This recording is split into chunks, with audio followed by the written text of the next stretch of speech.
আসসালামু আলাইকুম বন্ধুরা, সবাই কেমন আছেন? আশা করি সবাই ভালো আছেন। এখানে নিয়ে হয়েছে 4টা ঝিঙ্গা, এগুলোকে ভালো করে সিদ্ধ করছি। তারপরে 4-5টা রসুন পোড়াইছি, পোড়ানোর পরে শুকনো মরিচ দিয়েছি।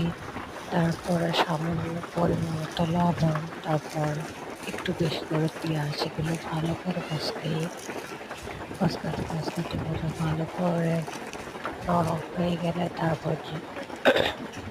তারপর ঝিঙ্গাগুলোকে আমি কষকে নিয়ে ভালো করে কষকাতে হবে। তো কষকাতে এগুলো একটু নরম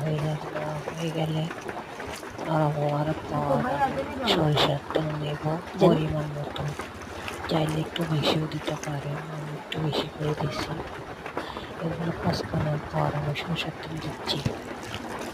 তো সরিষার তেলটা ভালোভাবে মেখে নিয়েছি। আর যদি